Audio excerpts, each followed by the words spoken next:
Hi, you ever wonder how those stereotypes of bisexualities come to exist? Let's take a second and think about that. So you know how there are barely any bisexuals who are actually out in the world? Well, that's today with there being a multiple of shows that have lead bisexual characters in it. Let's go back a couple of years, let's say to the swing 70s, before there was an internet and before there were great television shows, and let's say that you wanted to meet someone. What did you do?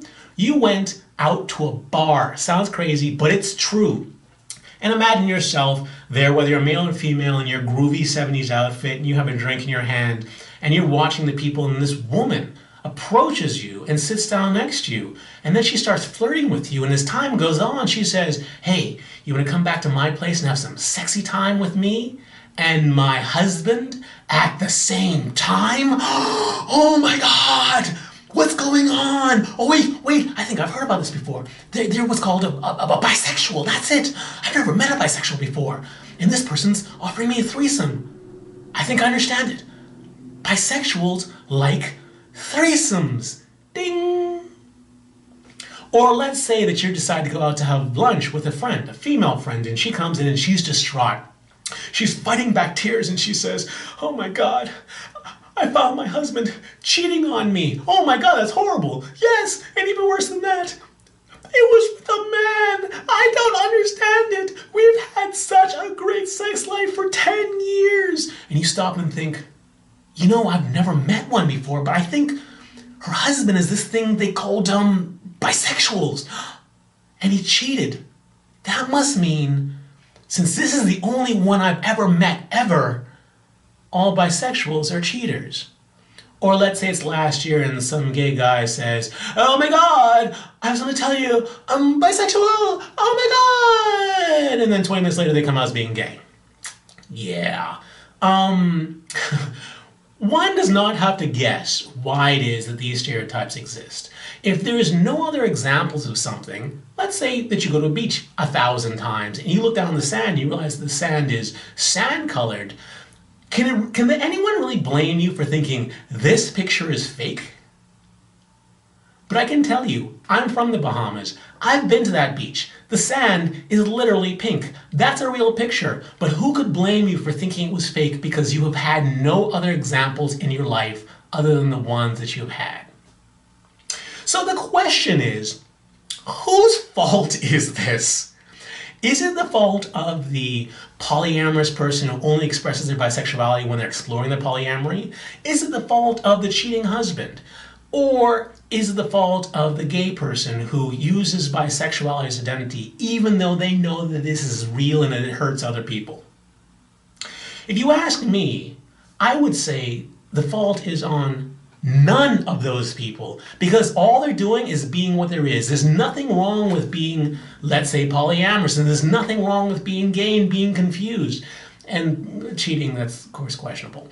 But the fact is, they're just being who they are. And I actually don't believe it's the fault of people who take on these only examples and then make an assumption from it, because we're human beings, and that's the way human beings learn anything in life. I ask you though, where are all those other examples of bisexuals? Because Lord knows they've existed since the beginning of time, but they're not coming out. So they allowed everyone else to be defined in these minor ways from the people who are just being who they are. So I ask you now, what could possibly be done of it?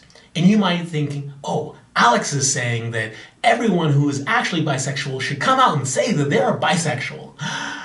No, actually that's not what I'm saying. I think it's a little bit more complex than that, simply because straight people and gay people are the way they are. Straight people have no other examples to take from other than gay people, and they are obviously going to assume that when a person identifies, they are making a clear statement of what they are. When you say that you're straight, you are by definition saying that you are only romantic and sexually attracted to people of the opposite sex. When you're saying you're gay, by definition, you are saying that you are only attracted to people of the same sex. So when a person hears the word bisexual, if they assume that is this narrow range of things, who is to say that they are wrong? And I ask you, before you truly understood what bisexual was, isn't that what you thought? So how are they wrong for thinking that when you say the term bisexual, you are meaning a narrow definition? But as you discover more about being bisexual, you realize that it is not narrow at all. It is a very broad range. So if you are trying to date someone, and we know that bisexuals have problems finding relationships, and you decide that it is more important for you to embrace who you are, and you go to this person who's, let's remember, their heart is tender, just like yours. They don't want to be hurt, just like yours. They might have defenses up, just like you do. And you go to them and you say, hey, I am bisexual, accept it. And then they go and think, okay, what do I know about bisexuals? Well, I've heard that they cheat. I've heard that they are polyamorous, and I've heard that they're, just on the stepping stone to gay town. Is it their fault for thinking that? Ask yourself if it would be more helpful if you used more descriptions in trying to describe yourself. Like, for example, if you are actually mostly straight, why don't you just tell the person you're trying to date that you are mostly straight? If you are mostly lesbian and trying to date a woman, why not just tell them that you are mostly lesbian as opposed to saying bisexual, or if you're mostly gay? If you are monogamous and you have strived your entire life to be monogamous, then why wouldn't you use that term when identifying yourself? Because you know that there are myths and stereotypes about bisexuals being polyamorous. And there's nothing wrong with being polyamory. But why wouldn't you just state that you are monogamous? If you want to help the bi community, help to broaden the definition of what bisexual is. If you call yourself mostly straight, you could also say mostly straight bisexual. That's what I say. But even if you didn't, mostly means that there are parts of you that is also interested in the same sex. You are not denying your bisexuality by calling yourself mostly straight. You are embracing it. Embrace your true identity. And don't worry about, having to put everyone into one big box. We're already on the spectrum, and there's no getting off of it. So ask yourself, what type of bisexual are you? And then when you figure that out, embrace it.